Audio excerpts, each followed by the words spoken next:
Tole kam jirtu nagaa keessanii har'ammoo yaadota murteessaa isinii qabadhee dhiyaadheera. Innis gidduu kana akkuma beekamu haala barreeffama afaan Oromoo irratti keessumaayyuu bocamuu kuullee afaan Oromootiin wal qabatee namoonni yaada garaa garaa kaasuu ilaalcha garaa garaatu jira. Ilaalchonni kunneenis dogoggora yookiis hir'ina qubee afaan Oromoo faana warreen wal qabatanii jira kan jedhan jiru hin jiru kan jedhan jiru. Sababii kanaatti maaltu maal akka ta'e qubeen maal akka ta'e qubeen eessarraa akka eegale keessumaayyuu afaan Oromoo akkamitti barreeffamaan mul'achuu akka jalqabee fi wantoota kana wajjin wal qabatan yeroo jalqabaa barreeffamni afaan Oromoo akka qorannoon agarsiisutti eessatti mul'ate eessatti eegale namoota akkamiitu immoo eegale waan jedhamu yaadota akka odeeffannootti qorannoo tokko tokkorraa argee dubbisee isiniif qooduufan deema. Akkuma beekamu afaan Oromoon akka barreeffamaatti mul'achuu kan jalqabee yoomii kan jedhamuu fi afaan Oromoo barreeffamarraa kan oole yoom jalqabeetii gaaffii jedhuuf battalumatti deebii kennuun nama dhibuu danda'a ta'a.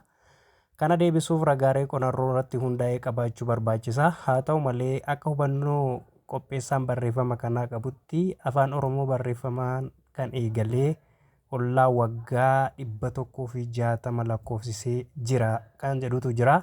Kan barreeffames qubee laatiniitiini. Tarii waggaa 160 dura afaan Oromootiin waan barreeffame jiraachuu ni danda'a ta'a.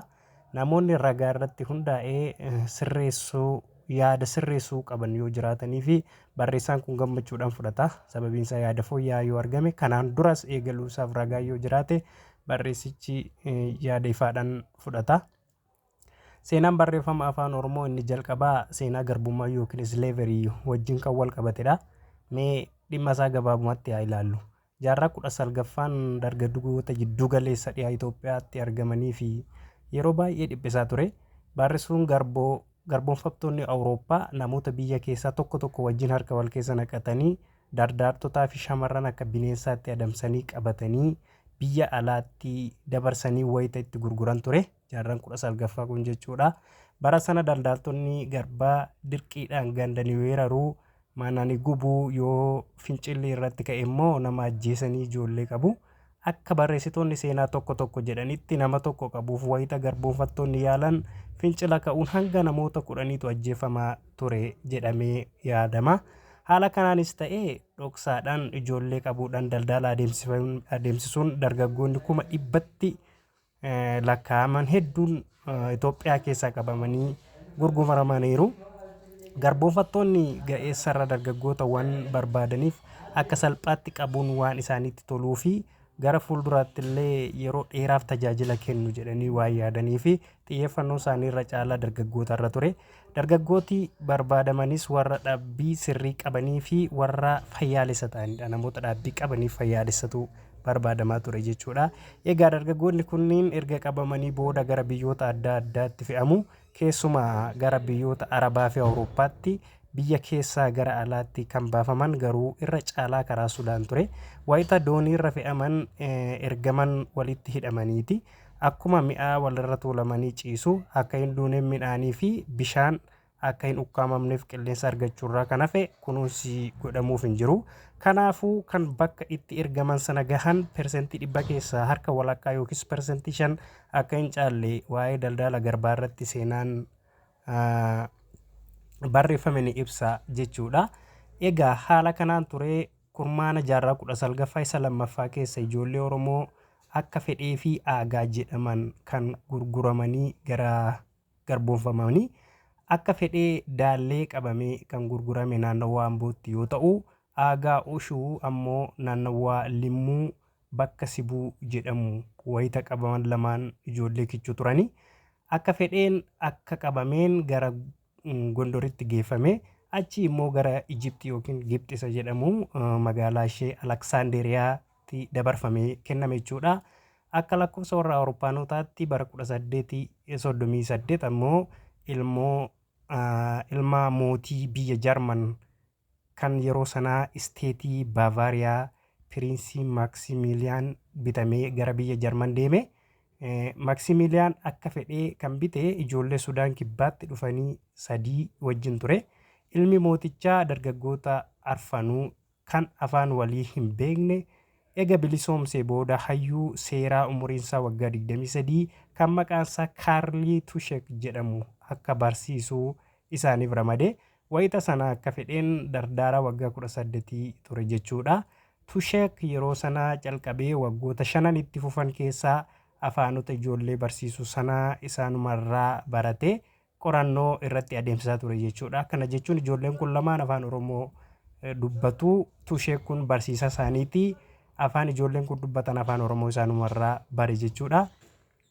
Aagaa ooyishuun umuriidhaan ijoollummaatti kan jalqabame gara Kaayiroo Ijipti geeffamee gurgurame. Sanaa booda ammoo nama lammii Ingilizii kan Toomaas Pilaat jedhamuun bitame. Pilaat bara 1839 yookiin 40tti wayita daawwannaaf gara Jarman deemetti aagaa fudhatee biyya sana dhaqe. Gaaf tokko akkuma carraa daandii Munuuk irratti Tukishii fi Pilaat wal argan. Tukish aagaa Pilaat biratti argee akka inni Oromoo ta'e bare. Sanaa booda aagaa fi akka fedhee wal barsiise. Aagaa Pilaat wajjin hanga ji'a 2 Oktoobarii 19 hanga Noovembarii 18 bara 1840 biyya Jarman keessa turaniiti akka fedhee wajjin xalayaa 14 waliin barreessanii jedhama. Wayita sana aagaanis umuriinsaa kan akka feeteen sadarkaadhuma tokko irratti argamu. Ijoollee sadarkaa wal fakkaatoo irra turanidha. Dargaggoonni lamaanuu xalayaa yeroo waliif ergan waan jechuu barbaadan Tushekitti afaan Oromootiin himu. Inni ammoo waan isaan jedhan sana qubee Jarmanii yookiis Laatiniitiin barreessaaf jechuudha. Akkuma sila kaasuu yaale Tushek barsiisaa isaaniiti. Ijoolleen kun lamaan afaan Oromoo waan dubbataniif isaanumarraa balegi jechuudha. Afaan Oromoo itti gaafa himan Laatiniitti jijjiiree barreessaa ture. Xalayaa barreeffame isa tokko biraa gara isa tokkootti ni geessaaf ture jechuudha. Tushek kuni akka Piroofeesar Riikaardii Paankiraasti jedhanitti xalayoonni aagaa fi akka fedheen waliif barreessan hogbarruu daa'imman Itoophiyaa kan calqabaa jedhamuu danda'a jechuudha. Jedhee barreessaa kuni hogbarruu afaan Oromoo keessumaa yoo akka biyya Itoophiyaatti isa jalqabaati jedhamee yaadama barreeffamni kuni. Afaan Oromoo amma barreeffamaan yeroo calqabaatiif kan mul'ate xalayoota ijoolleen kun waliif barreessan irratti jechuudha. Qabiyyee waan xalayoota dargaggoonni Oromoo lamaan waliif erganii waa'ee jireenya Oromoo kan bara sanaa waan nama barsiisu hedduu qaba. Fakkeenyaaf waa'ee adamoo fi meeshaa ittiin adamsan, tapha ijoollee, meeshaa muuziqaa kan akka ulee fi fiinoo malaakkaataa isa jedhamu sana afuufuu, tiksee yookiin tikseen akkatti agadaa jaallattuu fi akkatti uqoxoo uquxxuu akkaataa warri jajjaboon bulguun nama nyaata jedhanii daa'ima doorsisan, hawwiiwwan adda addaa daa'imman raawwatanii fi kanneen kana fakkaatan ilaalchota dargaggoonni kunniin waan walitti himan qabu. Abdii fi amantiin Oromoon waaqa tokkicharraa qabullee sirriitti xalayoota kanneen keessatti caqafamee jira jechuudha. Hunda caalaa garuu yaadannoon isaan biyya isaanii fi warra isaaniif qaban xalayoota isaanii keessatti guddisee mul'ata. Hawwii fi abdii isaan gaaf tokko biyya abbaa isaaniitti deebi'uudhaaf abdii guddaa akka qaban xalayaan kun ni ibsa jechuudha. Xalayoonni muuxannoo isaan waliif firan, jajjabina isaan waliif kennan nu hubachiisu. Xalayoota aagaa fi akka fedheen waliif ergan keessaa mee lamaan isaanii kan isaan ittiin wal jajjabeessaa abdii waliif kennaa turan haa ilaallu. Xalayoonni jarri duraan afaan Oromootiin waliif barreessan amma tana biyya Jarman muuziyeemii isteetii Baavariyaa keessatti argamu. Kan amma dhihaate kun namni adii Ukaa jedhaman afaan Oromoorraa kan Ingiliffatti hiikameerraa lammaffaa qopheessee barreeffamaa kanaatiin kan gara afaan Oromootti hiikamedha jechuudha. Mee dura aagaan xalayaa Noovembarii 6 bara 1840 akka fedheef barreessa keessatti akkamitti akka hiriyaasaa jajjabeessuu haa hubannu. Akkas jedhee jajjabeessa ture. Aagaanii akkas jedhee akka fedhee jajjabeessa ture. Waaqayyo yoo isa irraanfachuu baate si hin irraanfatu. Har'aa boree isa yaadadhu. Yoo isatti boochee dafees haa ta'u ture. Waan isa gaafattee si hin dhoowwatu. Akka ati isa kadhattu garuu Waaqayyo ni barbaada. nama kadhaa yeroo hundaa namaaf hin dhiyeessineef waan inni gaafate hin kennamu jedha Waaqayyo. Waaqni biyya abbaa keetiitii si baasee biyya gadheetti si hin dhiibne biyya gaariitti malee jedhee barreessaa fi kadhaan kee yoom akka deebii argatu hin beektu. Akkanumaan waa'ee jireenyaatiif hin dhiphatin waan Waaqayyo siif qoode namuu sirraa hin fudhatu. Yoo asis turte yoo biyya keettis si deebisee Waaqayyo si biraa hin hafu. Garuu ennaa gargar baane maal godhuu dandeenya? Yoo Waaqayyo jedheef dabnee wal argina ta'a. Maalumaafuu obsuu qabna. Biyya keenyas inuma obsinaa. Haadha keenya, abbaa keenya, obboloota keenya kunoo obsinee jirra. Ammas obsuutu nurra jira. Ennaa duraa biyya keenyaa baanuu bulguutu nu nyaate seeneyyuu Waaqayyo garuu nu eegee. Namni waan baay'ee dubbachuu danda'a garuu waan hunda beekuu hin danda'u. Waaqayyo waan hunda beeka. Yaa obboleessa koo, namni Waaqni maal akka isaaf yaadu hin beeku. Waaqayyo karaa kamiin akka nu deemsisu namuu hin beeku. Yaa obboleessa koo, amma akka durii akka barbaadde ta'uu hin dandeessu. Waan jirbuun jarmanichi siin jedhu qofa hojjedhu. Otoo haadhaa fi abbaa kee irra jiraattee ergaa hin dhaqu jettee illee diduu ni dandeessa ture. Amma garuu yaa obboleessa koo, waan sitti fe'ame baachuu qabda. Oromoo garboome hundarratti maaltu akka dhagahamu naaf gala. Waan na salphaa miti. Dhama'uutu nurra jira. Filannoo hin qabnu kaa danda'i. Nama hin arrabsin, nama hin loliin, namatti hin kolfin, nama hin sodaatin, garuu namatti haasa'ii jedhee barreesse. Akka feeteedhaaf jechuudha. Akka feeteen xalayaa kanaa fi Noovembarii 8 bara 1840 deebii barreessee addaan bahinsa isaaniitiin gadda isatti dhaga'ame akka armaan gadiitti ibsate. Inni armaan olitti an dubbise ganaagan barreessedha. Inni kun immoo deebii akka feeteen isaaf deebisedha jechuudha. Akka sedhe deebisee fi si malee biyya kanaa hiriyaa hin qabu. Akkanitti dabnee gargar baanaa hin seeneyyuu. Gaafa si argu nan gaggabee. Gammachuun koo garuu baay'ee hin turre. As